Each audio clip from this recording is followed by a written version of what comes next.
Se hoje fosse seu último dia de vida, como você descreveria sua jornada até aqui?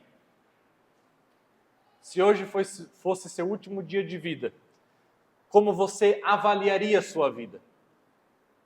Talvez você diga, foi boa. Sim, não que eu tenha feito tudo o que eu queria, né? Mas sim, foi boa. Uma vida ok. Não estou perguntando isso. E a vida não é sobre fazer o que se quer. Não estamos aqui meramente a passeio para tentar aproveitar o máximo que a gente pode. Todos nós temos uma missão. Então eu volto a perguntar: como você avaliaria a sua vida inteira, se hoje fosse seu último dia, da perspectiva da missão que você recebeu? Será que vivemos conscientes de que enquanto estamos aqui, estamos em missão?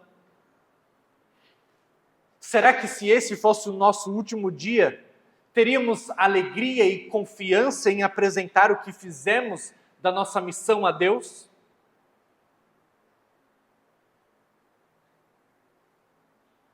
Se escrevêssemos uma carta de despedida para um amigo, em nosso último dia, como descreveríamos a nossa jornada para esse amigo?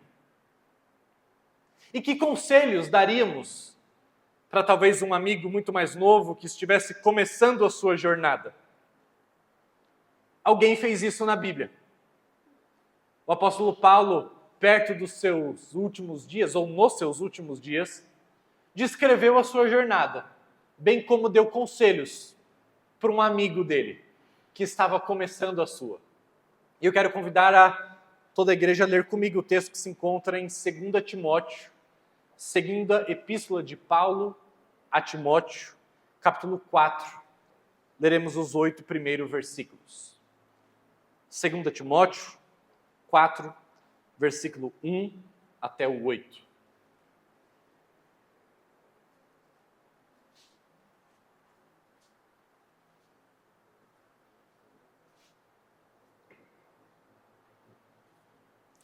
A palavra de Deus diz assim: eu lhe digo solenemente, na presença de Deus e de Cristo Jesus, que um dia julgará os vivos e os mortos, quando vier para estabelecer seu reino. Pregue a palavra. Esteja preparado, quer a ocasião seja favorável, quer não.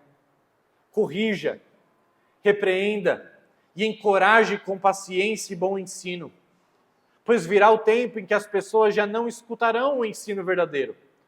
Seguirão os próprios desejos e buscarão mestres que lhes digam apenas aquilo que agrada a seus ouvidos. Rejeitarão a verdade e correrão atrás de mitos. Você, porém, deve manter a sobriedade em todas as situações. Não tenha medo de sofrer. Trabalhe para anunciar as boas novas e realize todo o ministério que lhe foi confiado. Quanto a mim, minha vida já foi derramada como oferta para Deus. O tempo de minha morte se aproxima. Lutei o bom combate, terminei a corrida e permaneci fiel. Agora o prêmio me espera, a coroa de justiça que o Senhor, o justo juiz, me dará no dia de sua volta. E o prêmio não será só para mim, mas para todos que, com grande expectativa, aguardam a sua vinda. Essa é a palavra do Senhor. Se escrevêssemos uma carta de despedida para um amigo em nosso último dia, como descreveríamos a nossa jornada? E que conselhos daríamos para quem está começando agora? Paulo faz isso aqui. E eu quero primeiro começar com os conselhos que Paulo traz e dá para quem está começando a sua jornada, a sua missão ministerial. E também, depois, a sua avaliação de toda a sua jornada, Paulo que estava ali prestes a morrer. Em primeiro lugar, antes mesmo dos conselhos a quem Paulo dá, eu sempre faço essa menção, porque geralmente quando a gente lê as epístolas de Paulo a Timóteo e Paulo a Tito, a gente logo pensa, bom, eram pastores. Paulo está escrevendo para pastores, então, obviamente, isso não se aplica para mim. né, para a maioria de nós, salvo engano, só eu como pastor essa noite aqui. Então talvez pensaríamos, não, isso não é para mim. E a gente começa a cortar as escrituras dizendo aquilo que é para nós e aquilo que não é. Mas esse é um grande equívoco ao tratar as epístolas pastorais. Porque Paulo mesmo disse que todos deveriam imitá-lo, assim como ele era imitador de Cristo. E que Paulo e Timóteo deveriam se esforçar para fazer com que aqueles membros das suas igrejas imitassem o seu bom exemplo. E se Paulo está falando isso, quer dizer que tudo aquilo que valia para Timóteo, valia para as outras pessoas. Ainda que com ambientes diferentes, ainda que com talvez gradações diferentes, mas ainda assim, tudo aquilo que é exigido de Timóteo nessa carta é exigido de todos nós. Portanto, não se desvie de qualquer coisa que esteja presente na palavra do Senhor pensando que isso não é para você. Ok, tendo dito isso, Paulo começa com os conselhos. E ele diz no versículo 1, lhe digo solenemente, mostrando a importância do que ele tinha para falar para Timóteo, na presença de Deus e de Cristo Jesus, que um dia julgará vivos e mortos quando vier para estabelecer seu reino. E a partir daí ele vem os conselhos. Agora, por que Paulo introduz desse jeito? Por que Paulo começa com essa introdução? Porque ele fala que Deus vai julgar a todos. Que raio de introdução é essa para ele dar conselhos? Bom, em primeiro lugar, que todos aqui significa crentes e descrentes. Essa é uma ideia equivocada e um erro teológico, a gente imaginar que Deus só julgará aqueles que são descrentes. Isso não é uma verdade. Deus apenas condenará os descrentes. Mas pelo julgamento passaremos todos, sejam os que estiverem vivos quando Jesus voltar, ou os que estiverem mortos, todos passaremos pelo julgamento. Alguns serão condenados, outros serão justificados, porque Cristo os representa. Mas todos passaremos pelo julgamento. E à luz dessa realidade solene, que todos nós prestaremos conta a Deus, mesmo aqueles salvos pelo sangue de Jesus Cristo, à luz dessa realidade, Paulo dá as orientações que ele dá. Ele está dizendo, Timóteo, lembre que todo mundo vai prestar contas para Deus. Timóteo, eu sei que você é crente, Timóteo. Timóteo, eu sei que você é pastor, Timóteo. Mas eu quero te lembrar uma coisa, Timóteo. Todo mundo vai prestar contas a Deus, porque Deus julgará vivos e mortos no último dia. Prestou atenção, Timóteo? Eu estou dizendo isso de maneira muito solene, na presença de Deus e de Jesus Cristo. Agora anote as orientações que eu vou dar. Percebe a importância que Paulo está dando porque ele vai falar agora? Geralmente a gente presta muita atenção nos últimos conselhos de alguém que está para morrer. Não só pela experiência, mas porque a gente deixa para os últimos momentos as palavras mais importantes. Paulo está tratando das suas últimas palavras. Ele diz, Timóteo, presta atenção, porque todo mundo vai prestar contas diante de Deus. E quais são os conselhos em que então Paulo devidamente dá? O primeiro deles, no versículo 2, pregue a palavra, esteja preparado, quer a ocasião seja favorável, quer não. Corrija, repreenda e encoraje com paciência e bom ensino. O grande imperativo desse versículo, de fato, é pregue a palavra. Anunciar publicamente, é isso que significa aqui. Anunciar publicamente a palavra do nosso Senhor Jesus Cristo. E a maneira como você faz isso, você deve estar preparado para qualquer ocasião. De novo, ele está falando para um pastor. Ok, é esperado que um pastor esteja preparado para falar em qualquer ocasião. Mas lembra que Timóteo era apenas um modelo para o rebanho. E que a maneira como Timóteo deveria estar preparado em qualquer ocasião para anunciar publicamente a palavra do Senhor, isso significa que todos nós deveríamos imitar a Timóteo. Todos nós deveríamos imitar a Paulo, assim como eles eram imitadores de Jesus. E Jesus pregou a palavra abertamente, publicamente, sem temor, em tempo e fora de tempo. Quer a ocasião se demonstrasse oportuna, quer não, Cristo pregou. Se você for recebido bem ou não, você deve estar sempre pronto com a mensagem de Deus. E você deve aproveitar cada oportunidade. E não apenas ficar esperando que a oportunidade caia do céu, mas se ela não vir, você cria a oportunidade. Esse é o primeiro conselho que Paulo diz que Timóteo deveria se atentar. Anuncie a palavra. Faça isso de maneira a corrigir. Dependendo da versão, usa a palavra reprovar ou convencer. O pecado deve pesar na consciência do pecador para que ele se arrependa. E Paulo diz, Timóteo, essa é uma tarefa sua. De novo, hoje pela manhã, estudando sobre o perdão, nós falamos que perdão significa, em primeiro lugar, eu nomear a dívida. Não existe esse negócio de perdão e a pessoa diz, não foi nada. Não, se não fosse nada, a pessoa não tinha que estar vindo pedir perdão. Precisamos nomear a dívida. Precisamos exortar o pecador a fim de que nós não sejamos coniventes com o seu pecado, a Bíblia afirma. Paulo diz, pregue a palavra de modo a exortar, de modo a corrigir, de modo a fazer o pecador perceber o tamanho e o horror do seu pecado. Não tenha medo de fazer isso, Timóteo. Mas isso não vale só para pastor, eu repito. Mas para todos nós que somos covardes em exortar. Para todos nós que gostamos de falar do filho do outro que passa no corredor sem educação, mas não temos a coragem de dar o suporte, não temos a coragem de corrigir os pais. Repreenda, Timóteo. Pregue a palavra repreendendo, no processo de reprovar e convencer o pecador.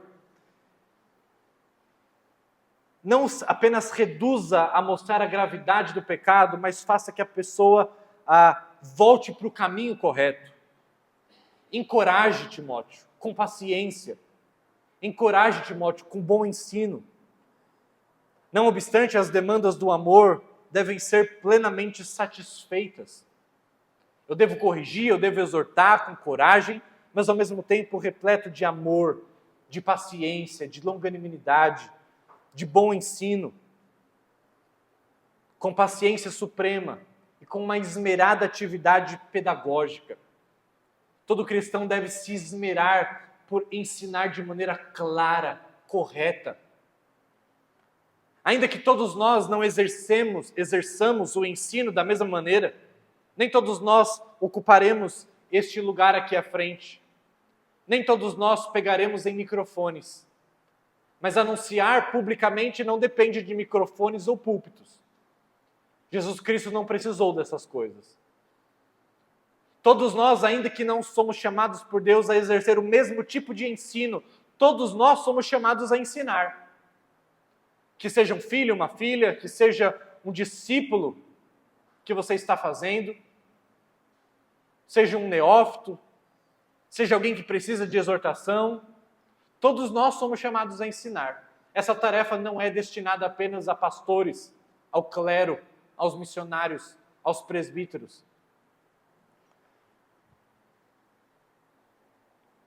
E no versículo 3 e 4, então, Paulo apresenta uma razão que mostra por que Timóteo deveria ser diligente em pregar o evangelho, em reprovar, em repreender, em admoestar, em encorajar. E a razão que Paulo dá no versículo 3 e 4 é esta: pois virá o tempo em que as pessoas já não escutarão o ensino verdadeiro. Seguirão os próprios desejos e buscarão mestres que lhes digam apenas aquilo que agrada aos seus ouvidos. Rejeitarão a verdade e correrão atrás de mitos. Timóteo, corre. E aqui, a ideia não é que Paulo está dizendo, olha, na nossa época, Timóteo, não acontece, mas vai ter um dia que vai acontecer. Não, isso aqui acontece já há muito tempo antes de Paulo. Muito tempo, desde o Antigo Testamento, lá na época de Noé, já acontecia isso aqui. As pessoas não queriam ouvir a verdade. As pessoas teriam coceira nos ouvidos, acumulariam e acumulam e acumularão mestres que se ajustam às suas fantasias. Hoje mesmo eu estava lembrando de uma oportunidade em que eu ouvi um pastor pregando para um público muito maior do que esse que se encontra aqui, dizendo que jamais deveríamos falar para as pessoas que são pecadoras. Porque isso não agrada as pessoas. Isso não enche a igreja. Paulo está dizendo, Timóteo, vai ter um dia que as pessoas não vão querer ouvir. E você não deve se render a isso. Você deve falar aquilo que é necessário. Porque as pessoas estão procurando mestres que se ajustem às suas fantasias, aos seus gostos pervertidos. Mas, Timóteo, não seja um deles. E nós, essa noite aqui, nós não devemos apenas dizer o que as pessoas querem ouvir. Muitas vezes vamos ter que ser impopulares. Muitas vezes as pessoas vão nos fazer perguntas e que vamos ter que dizer a verdade, mesmo que a pessoa nos encare como ofensivos. Isso nos lembra lá de Jeremias, capítulo 5, versículo 31, em que o profeta diz: os profetas profetizam falsamente e os sacerdotes dominam de mão dadas com eles. Ou seja, os líderes do povo de Israel estavam de mãos dadas, liderando de maneira equivocada ao povo de Deus, sem contar a verdade para eles. Aqui em Timóteo, a ênfase está posta no apego às histórias fascinantes e especulações filosóficas. É isso que Paulo chama de mito. As pessoas se apegariam a mitos, a historinhas, a coisas que não são verdadeiras. As pessoas não conseguem digerir a verdade redentora de Deus. Não gostam da ideia do pecado ou da condenação. Não gostam de ter que mudar. Por isso as pessoas não ouvirão. Timóteo prega. Quer seja oportuno, quer não. Quer te escute, quer não. Como escreveu Clemente de Alexandria no passado, abre aspas, sempre há mestres que se dispõem a coçar e fazer cócegas nos ouvidos de quem deseja que se lhes faça assim. Sempre haverá mestres que vão coçar e fazer cócegas naqueles que querem escutar apenas o que querem. Mas nós não devemos estar entre eles. Versículo 5, então, Paulo diz: você, porém, deve manter a sobriedade em todas as situações. Não tenha medo de sofrer, trabalhe para anunciar as boas novas e realize todo o ministério que lhe foi confiado. Novamente, uma série de ordenanças ou de conselhos que todos esses estão subordinados, submetidos, dependentes daquele primeiro conselho, daquela primeira ordenança, que é Timóteo, pregue a palavra. Pregue a palavra, Timóteo. Essa é a sua missão, verbalmente. Faça isso em tempo, fora de tempo, exorte, repreenda, corrija. Pregue, porque vai ter momentos que as pessoas não vão ouvir. Mas faça isso de maneira sóbria. O oposto da bebedice, o oposto de alguém que é controlado pela bebida. Timóteo, faça isso de maneira tranquila, estável, racional. Não se deixe intoxicar pelo desejo de tudo aquilo que é sensacionalista, de tudo aquilo que é sentimental. Timóteo, seja sóbrio. Não desvie os seus ouvidos da verdade. Não se volte para os mitos. O apóstolo aqui está exigindo que Timóteo demonstre essa tranquilidade, uma atitude bem equilibrada em todas as questões. Mas também ele diz, não tenha medo de sofrer, Timóteo. Porque na tarefa de pregar o evangelho, você sabe que não será fácil. O próprio exemplo de Paulo demonstra que não era fácil. Paulo estava escrevendo essa carta de uma prisão, dizendo, Timóteo, eu estou prestes a morrer. Não vai ser fácil. Não espere um caminho tranquilo. Mas não tenha medo de sofrer. Timóteo deveria pregar o evangelho plenamente disposto a suportar maus tratos, sem medo de sofrê-los. Até mesmo como Paulo fez, alegrando-se pelo privilégio de sofrer em nome de Cristo. Não é isso que Paulo diz lá em Filipenses capítulo 1? Eu considero um privilégio sofrer em nome de Cristo. Ele deveria cumprir seu ministério até as últimas consequências, pregando a palavra, estando preparado para pregá-la em tempo e fora de tempo, com toda a paciência, com toda a doutrina, com todo o bom ensino, de maneira equilibrada, de maneira sensata e de maneira corajosa, com intrepidez, sem medo do que possa advir por conta da pregação. Sem medo que as pessoas o reprovem, sem medo que as pessoas riam de você, sem medo que elas te excluam de ambientes sociais, sem medo do que elas podem fazer com você. Anuncie as boas novas. E aqui a ideia de anunciar as boas novas nos traz à lembrança aquilo que eu tenho enfatizado, que anunciar o Evangelho é uma tarefa verbal. O verbo aqui não precisa nem estar no grego, no português ele já dá essa ideia. Anunciar tem a ver com falar, emitir sons da sua boca. Eu estou dizendo isso porque muitas vezes nós temos nos escondido por trás da argumentação de que nós estamos testemunhando de Jesus Cristo através do nosso exemplo, que na verdade se passa de uma covardia em falar do nome de Jesus.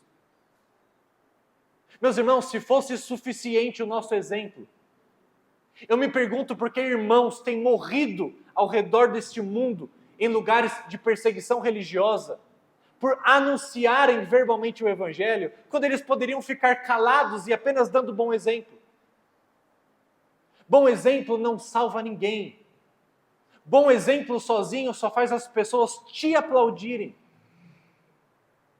Embora jamais o bom exemplo deva ser descartado, porque a Bíblia está repleta de passagens que falam da importância de nós darmos bom exemplo com a nossa atitude, mas a nossa atitude por si só, ela não é suficiente. E por isso o Evangelho precisa ser anunciado, porque uma boa notícia se anuncia. O Evangelho é as boas novas de Jesus e, portanto, precisa ser anunciado verbalmente. Não adianta você apenas ser honesto. Não adianta você ser apenas um bom cidadão. Paulo está dizendo, Timóteo, anuncie, pregue, passe vergonha se necessário, corrija, fale o que as pessoas não querem ouvir, porque você vai estar pregando o escândalo da cruz. E é por isso que a gente fica se escondendo por trás dessas artimanhas do bom exemplo, da boa conduta, do bom testemunho, para que jamais tenhamos que confrontar verbalmente as pessoas com o evangelho confrontativo. Nós nos escondemos e Paulo diz, anuncie verbalmente, comunique as boas novas do evangelho, porque ninguém vai ser salvo por olhar a sua vida simplesmente, se não perceber que é um pecador e precisa do sangue de Jesus para cobrir seus pecados. Sem essa notícia, ninguém jamais será salvo. Ninguém jamais foi salvo. E o último conselho que Paulo dá é realize todo o ministério que lhe foi confiado, Timóteo. Faça tudo o que Deus confiou a você para fazer. Exerça os dons, porque isso é ministério. Toda vez que a Bíblia fala de ministério, ela está falando de exercer os dons espirituais que Deus dá. Exerça os seus dons com todo o potencial que Deus lhe deu. Se Deus deu 1 talento, se Deus deu 2, se Deus deu 5, se Deus deu 10, então retribua de acordo com aquilo que Deus deu, Timóteo. Deus vai esperar segundo a proporção do que Ele deu para vocês. Portanto, exerça o seu ministério com tudo aquilo que Deus lhe deu. Fecho os conselhos. Esses são os conselhos de um homem que estava preparando alguém que estava começando a sua jornada.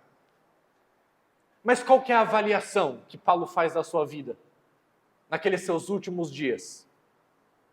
Paulo expressa, a partir do versículo 6, a sua fé em 3 tempos aqui. No presente, no passado e no futuro. Versículo 6, no presente. Quanto a mim, minha vida já foi derramada como oferta para Deus. O tempo da minha morte se aproxima. Paulo sabia que a sua vida estava sendo derramada como oferta a Deus, pois ele sabia que estava perto da morte.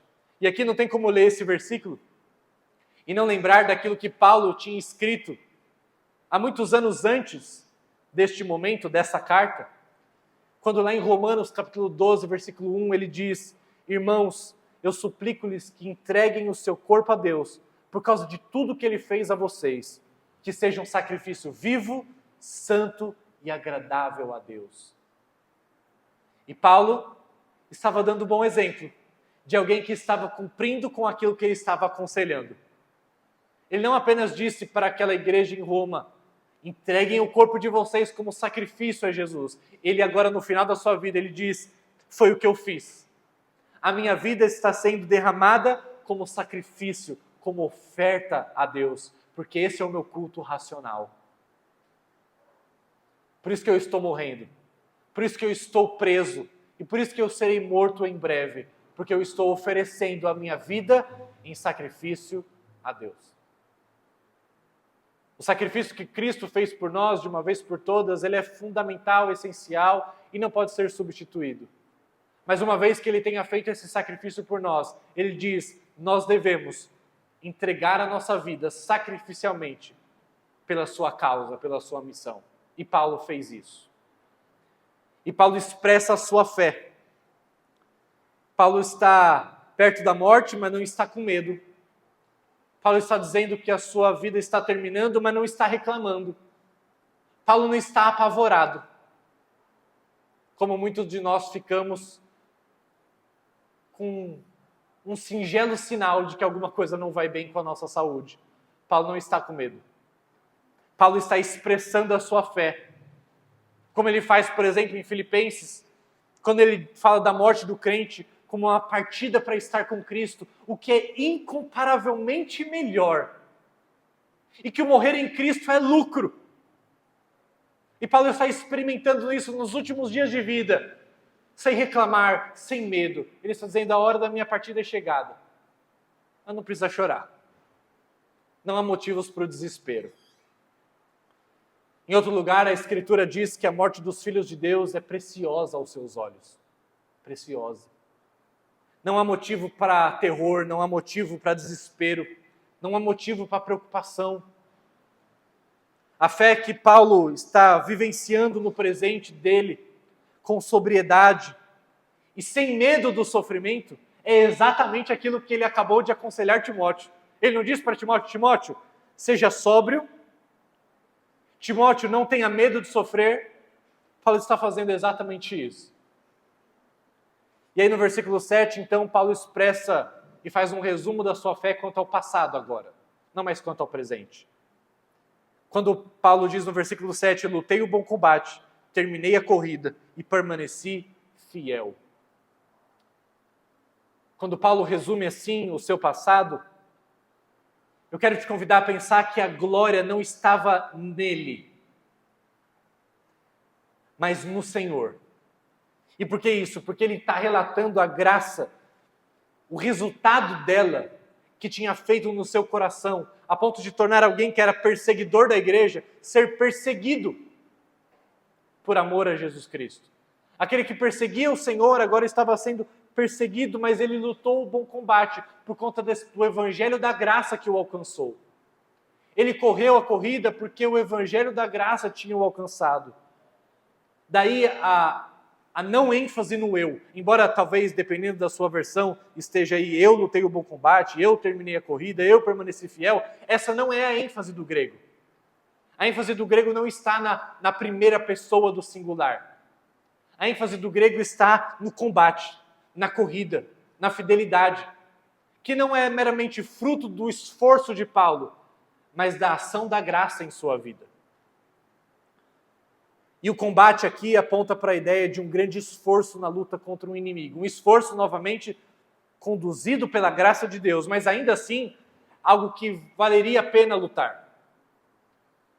E quais são essas batalhas que Paulo lutou? Várias delas, e eu cito algumas. Paulo combatia contra Satanás. Alguns textos ele fala claramente sobre isso. Paulo combatia contra os principados e potestades. Paulo combatia com os dominadores do mundo das trevas e das regiões celestes, contra os vícios e violências de judeus e pagãos, contra o judaísmo entre os gálatas, contra o fanatismo entre os tessalonicenses, contra as contendas, contra a fornicação, contra as brigas entre a igreja dos coríntios, contra o gnosticismo lá na época dos Efésios e Colossenses, e finalmente, não menos importante, contra o pecado em seu próprio coração. Esse era o bom combate que Paulo lutava. O bom combate do Evangelho. O bom combate de uma luta que nós enfrentamos e é real, mas que a vitória já é nossa, que a vitória é garantida. Paulo diz, esse é um bom combate. O bom combate é aquele que a gente entra sabendo que vai ganhar. E esse é o combate que eu enfrentei a minha vida toda, depois que eu fui alcançado por Cristo. O bom combate é o combate certo, combatido da maneira correta. Paulo diz que ele não desferia golpes no ar. Paulo lutava da maneira certa. E ele acrescenta, e eu terminei a corrida. E aqui é interessante que a ideia é justamente uma corrida de obstáculos. Não é uma corrida simples. É uma corrida que se pressupõe obstáculos na frente. E ele enfatiza que na sua vida como crente, ele cumpriu esse ministério para o qual ele foi chamado. O seu olho, como de corredor, de qualquer corredor habilidoso, estava posto no final da corrida, na linha de chegada, na glória do Senhor por meio da salvação de pecadores em Jesus Cristo. É nisso que Paulo colocava a sua visão. Paulo era certamente um homem com esta única e santa paixão, com este único santo objetivo em mente, de modo que a figura da corrida é muito apropriada e é evidente nas suas palavras, e aqui cito duas passagens em 1 Coríntios, quando Paulo diz, tornei-me tudo para com todos, para de alguma forma salvar alguns. Eu faço tudo por causa do Evangelho, para ser coparticipante dele. E mais para frente, também eu procuro agradar a todos de todas as formas, não porque eu estou procurando o meu próprio bem, mas o de muitos, para que muitos sejam salvos. Essa era a corrida do apóstolo Paulo. E por isso ele terminou dizendo, eu guardei a fé.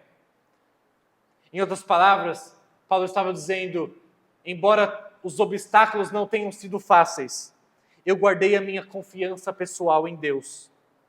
Minha confiança nas promessas centradas em Jesus. Na arena espiritual da vida, eu não apenas combati o bom combate, eu não apenas corri bem a corrida, mas eu fui sustentado até o fim pela minha fé em Jesus Cristo. Percebe que Paulo, quando ele diz, sede meus imitadores, assim como eu sou de Cristo, isso significa que deveríamos terminar a nossa vida sendo aptos a dizer a mesma coisa? Combati o bom combate, completei a corrida, guardei a fé. Isso não era destinado apenas para apóstolos ou apenas para pastores como Timóteo, mas todos nós. E eu volto a perguntar, se hoje fosse o nosso último dia de vida, como nós teríamos avaliado a nossa missão aqui? Como se pareceria o nosso relato para um amigo da nossa vida? Um mero passeio? Um anseio por desfrutar a vida o máximo possível? Ou alguém que estava consciente de que estava numa corrida de obstáculos com olhos fitos na linha de chegada? Alguém que estava ciente de que estava numa luta e que numa luta a gente não baixa a guarda? Alguém que sabia que tinha uma missão pela frente? E Paulo agora termina expressando a sua fé quanto ao futuro. Paulo falou da sua esperança no presente, da sua visão que ele tinha sobre o que estava acontecendo no presente, o resumo da sua fé no passado. E agora ele fala o futuro, versículo 8. Agora o prêmio me espera, a coroa da justiça que o Senhor, o justo juiz, me dará no dia de sua volta. E o prêmio não será só para mim, mas para todos aqueles que, com grande expectativa, aguardam a sua vinda. É evidente que essa coroa que Paulo diz aqui, ele era uma coroa por direito, mas fundamentada na graça. Paulo tinha o direito da coroa ser recebida das mãos de Jesus Cristo, mas era fundamentado na graça de Jesus. Cristo mereceu a coroa para nós. Mesmo o galardão será nos fornecido com base nos méritos de Jesus. Sempre. Nós não podemos conhecer nada que seja nos dado que não pela graça de Jesus. E aquela coroa que Paulo já recebeu e nós receberemos, receberemos das mãos de Jesus por conta dos méritos de Jesus. Não há motivos para nos gloriar, mas há motivos de sobra para nos alegrarmos ao enfrentar a luta, a correr a corrida, a guardar a fé, sabendo que uma coroa nos está prometida. É uma recompensa justa. O texto não diz exatamente o que será essa coroa, mas aponta para algo que nós possuiremos e que experimentaremos no novo céu e na nova terra. Algo que será sublime, digno de ser entregue pela própria pessoa de Jesus Cristo. E o apóstolo continua: a qual o Senhor, o justo juiz, me dará naquele dia. Para todas as pessoas que, como Paulo, estavam e estão e serão condenadas injustamente, como Paulo foi, saber que existe um juiz que no futuro fará justiça e que vindicará as nossas causas, isso nos gera muito conforto. E Paulo diz: e o prêmio não será só para mim, mas todos aqueles que com grande expectativa aguardam a sua vinda. A expectativa será, a recompensa será recebida por todos os que aguardam e esperam a volta do rei com expectativa. Meus irmãos, vocês entendem que isso é muito sério? Vocês entendem que Paulo está dizendo que essa coroa será dada apenas para aqueles que com expectativa aguardam o retorno do rei? O que isso significa? Significa que quando a gente diz: Jesus, não volta agora não, porque ainda eu quero casar, isso já não se parece muito com expectativa. Quando a gente diz: eu estou vivendo um momento belíssimo da minha vida, meu sucesso profissional, talvez meu casamento nunca esteve tão bom, Jesus, não volte agora, isso não é aguardar a vinda dele com expectativa. Desejar a vinda de Jesus quando está dando tudo errado é fácil. Todo mundo quer. Mas quando a vida parece que enfim entrou nos eixos, quando parece que tudo agora na sua vida, o que você sempre quis, você conquistou. Orar dizendo: Maranata, vem Senhor Jesus, isso é esperar a volta de Cristo com expectativa. E Paulo está dizendo: ninguém vai receber coroa se não estiver esperando o retorno do rei desse jeito, com grande expectativa. Não é mera qualquer expectativa, com grande expectativa. Precisamos esperar a volta de Jesus com muito mais expectativa do que temos feito. Precisamos desejar isso não só quando algo ruim acontece na nossa vida. Precisamos desejar isso quando mesmo tudo está indo bem. Agora preste atenção no que eu vou falar. Isso é muito importante. O maior prêmio, a maior coroa, para aqueles que esperam com grande expectativa a volta de Cristo, será o próprio Cristo por quem esperaram. Eu estou dizendo isso para você não ficar pensando: nossa, mas como que será essa coroa, hein? Será que vai ter muito diamante? Será que vai ser melhor do que a do outro? Porque afinal de contas, né? A vidinha de cristão que ele leva, a minha vai ser coroa grande. Mas o maior prêmio para aqueles que esperam com grande expectativa a volta de Cristo será o Cristo por quem esperaram por tanto tempo. Cristo será a nossa maior coroa. Cristo será a nossa maior alegria.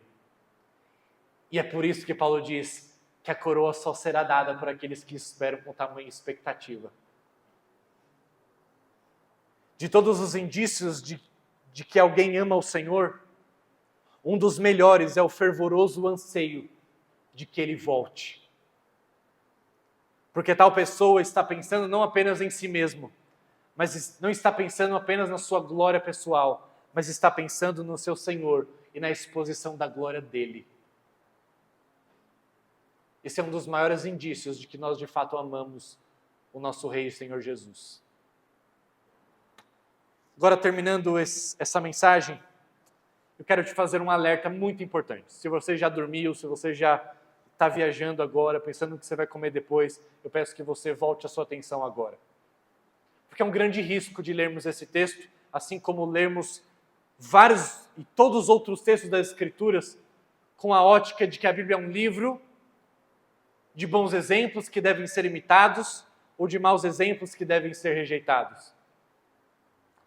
Essa passagem, afinal de contas, não é sobre Paulo. Essa passagem, afinal de contas, não é sobre Timóteo. Não é sobre eles. O segredo dessa passagem está na escatologia dessa passagem. É um nome difícil para algo muito fácil. Está na realidade do fim dos tempos. É sobre o que Jesus fará no último dia. A motivação para Paulo dar os conselhos sobre a missão de Timóteo, a motivação pela qual Paulo lutou o bom combate na sua vida, tem a ver com o que Cristo fará no futuro. Ele virá para julgar e ele virá para recompensar. Na sua primeira vinda, Jesus veio para entregar a sua vida.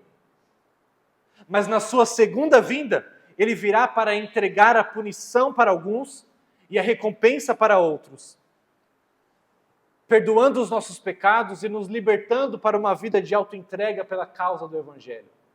É sobre isso que essa passagem fala. Ela fala, sim, da nossa postura, do que devemos fazer entre a primeira e a segunda vinda de Jesus, mas no final das contas não é sobre o que nós fazemos. É sobre o que Cristo fez, é sobre o que Cristo fará. E que isso deverá servir como uma motivação, como uma explosão em nossos corações, para que vivamos, para que combatamos o bom combate, motivados não por aquilo que nós, não pelos nossos méritos, mas pelos méritos de Cristo. A primeira vinda de Jesus como juiz, ou a vinda de Jesus, a segunda vinda de Jesus como juiz, só pode ser aguardada com expectativa e com temor, e não temor, de medo. Porque a primeira vinda de Jesus, ele veio ao mundo para entregar a sua vida. Se ele não tivesse vindo a primeira vinda para entregar a sua vida, então a sua segunda vinda seria razão de muito medo e de pavor. Mas ele se entregou para que nós pudéssemos entregar a nossa vida no ministério do Evangelho. Esses são os conselhos de Paulo no final da sua vida. Pregue como se não houvesse amanhã. Em tempo e fora de tempo. Quando as situações se demonstrarem oportunas, pregue. Se as ocasiões se demonstrarem inoportunas, pregue também. Sabe por quê, irmãos? Porque Paulo, diante da morte iminente, ele sabia: qualquer outra coisa que eu faça para Deus neste mundo, eu vou fazer muito melhor no céu. Eu vou fazer muito melhor no céu. Eu vou cantar melhor no céu. Eu vou glorificar melhor a Deus no céu. Eu vou obedecer melhor no céu. Eu vou fazer tudo melhor no céu. A única coisa que eu não vou fazer lá é proclamar as boas novas para pecadores. Porque lá não terá pecadores. Esse é um privilégio exclusivamente terreno. Por isso Paulo diz: Timóteo, essa é a sua missão, Timóteo. Igreja do Senhor Jesus Cristo do século 21, essa continua sendo a nossa missão. Não estamos aqui de passeio.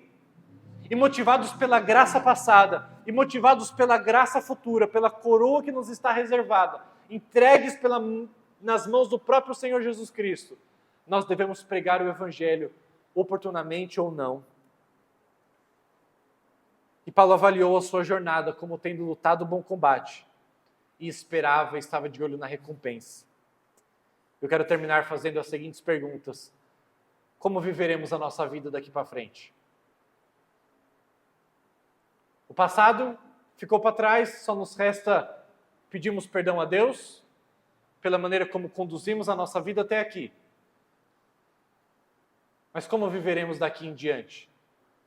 Absortos em nossos deveres mundanos, e aqui eu não estou fazendo uma divisão entre sagrado e secular, de maneira nenhuma estou fazendo isso.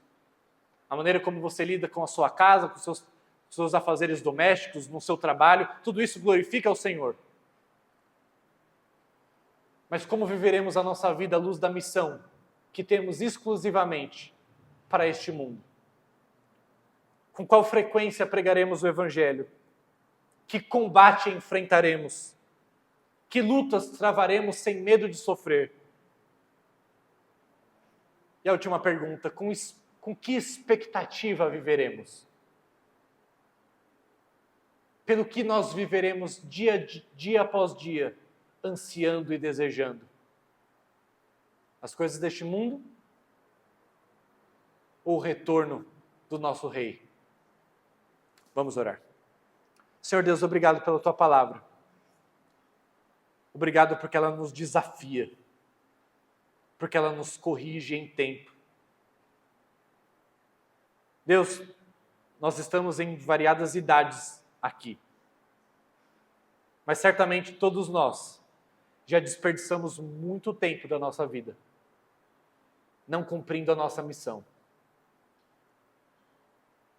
Mas nós não queremos terminar a nossa jornada sem poder dizer que combatemos o bom combate, sem dizer que nós corremos a corrida que nos estava proposta e sem dizer que nós não guardamos a nossa fé.